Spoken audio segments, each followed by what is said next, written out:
Welcome to our show today. Continuing with our series about Littleton seniors, Don't Forget I'm Here, I have as my guest today Selectman Joseph Knox. So welcome, Joe. Thank you. You know, the numbers of the seniors in town is growing. And I think it's some people are moving in, some people are trying to stay, some families are bringing in their, parents, grandparents, whatever.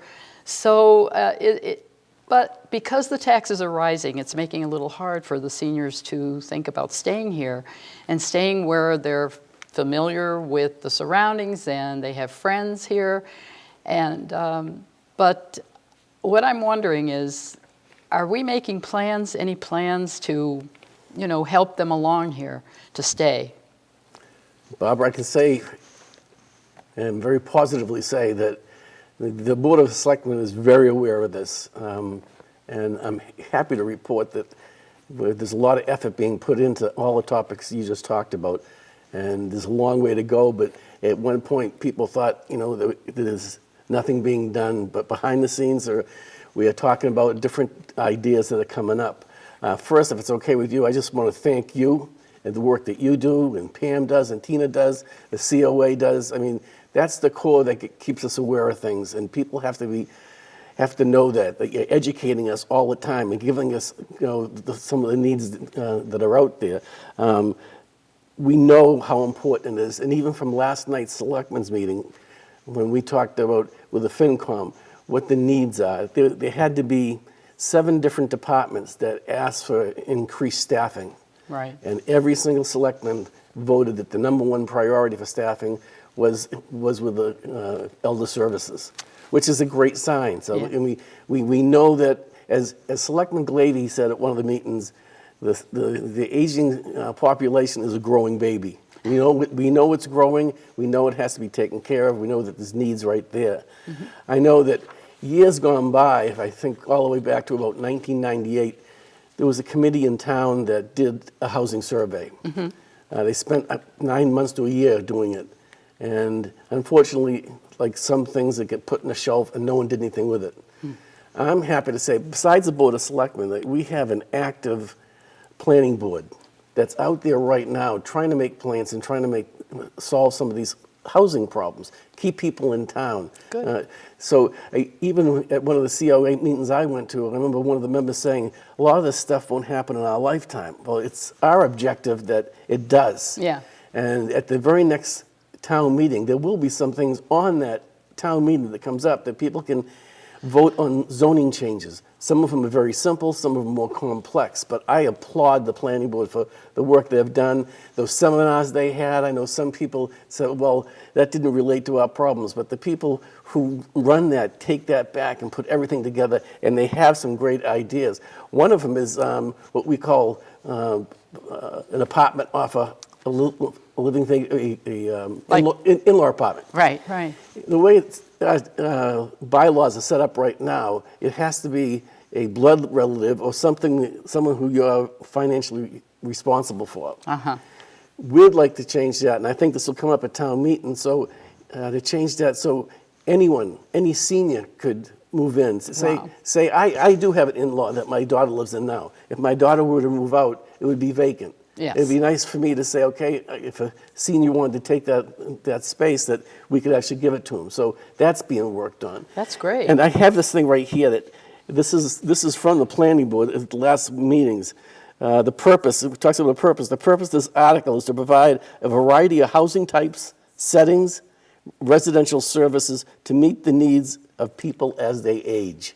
And there's a number of different things: single family, detached, townhouse, independent living. Wow. So it's here, it's being worked on, it's being tweaked. They talked about changing some of the language because they had something about the square footage and things like that they want to work on and things like that. Uh-huh. And I know one of the suggestions from the advisor, they actually said that they wanted to put a 5-year frame on there, that the house has to be at least 5 years old. And there were many people in the audience that said, well, that's not right. If somebody wants to build something and they have someone that wants to move in, let it happen right away. So, so things like that will get tweaked.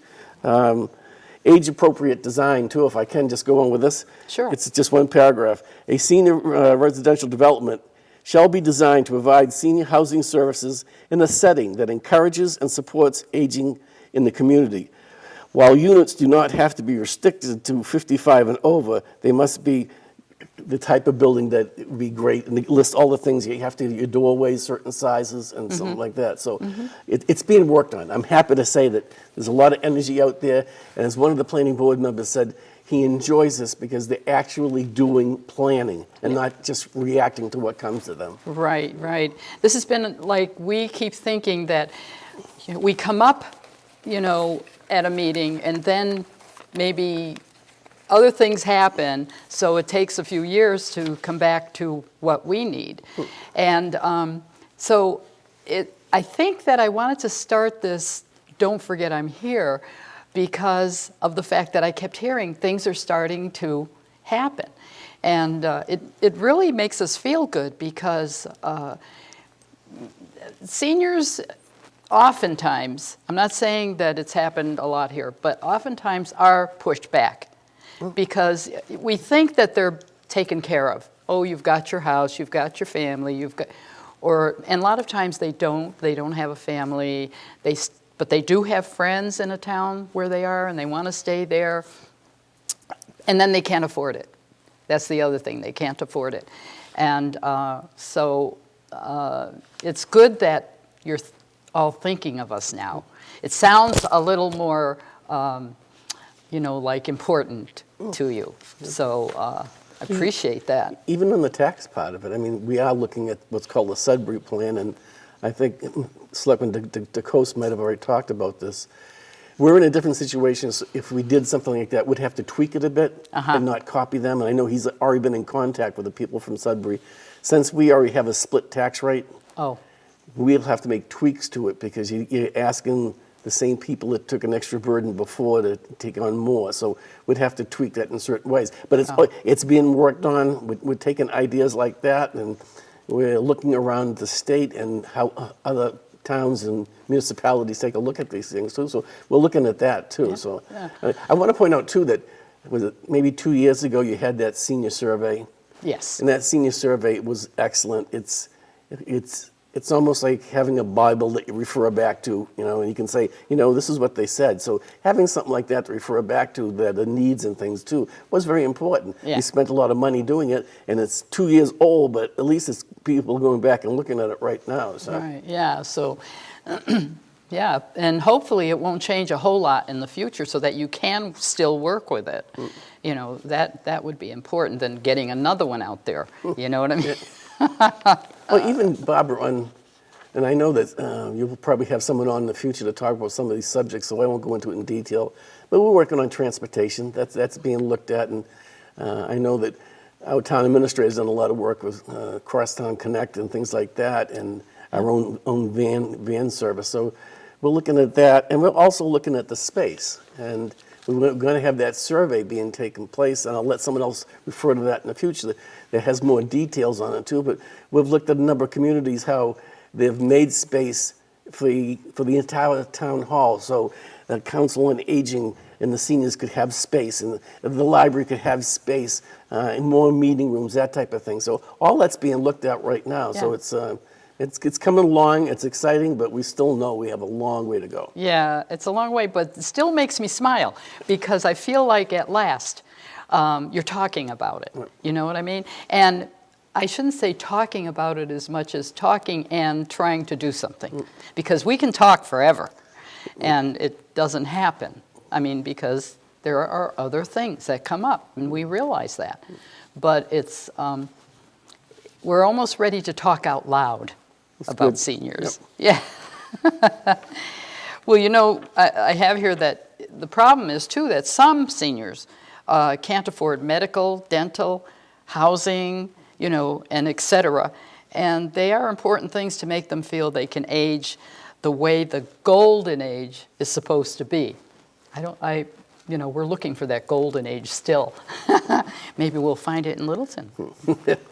So, again, we're looking at affordable housing and in-law apartments, like you said, or, extra the little apartment added. Tax work-off problems, you know, but I think that's going pretty well. And it is helping the seniors there. We have the volunteer donations to taxes for seniors that are in need. People don't understand that even though we're a small town, they may not realize that we do have seniors in need here. You know, we have quite a few. So that's what the COA, the Elder Human Services, are trying to help these people too. So, but I think that, again, it sounds like we're getting there. Yeah. We're getting there. And maybe in our lifetime. That would be fantastic. So this is great. But like I said, I've been keeping my ears open, and I keep hearing people talk about these things. And to me, if you're talking about it, then we can talk to you about it. That's right. And we should be aware, too, that how far we have come already, and people don't really notice it, but if you take 10 or 15 years ago, the Council on Aging and the limited number of programs they offered, with your friends group and with the COA itself, it's blossomed. Yeah. So if that energy is going, let's keep it going straight through, because the town knows the importance of it, and we're going to work to make sure it's taken care of. Good. So we will talk again. Okay. And I appreciate you being here today. I really do, because I want everybody to understand that we do have seniors in need, we have seniors who want to stay, and that you're working on it. So thank you very, very much. You're most welcome.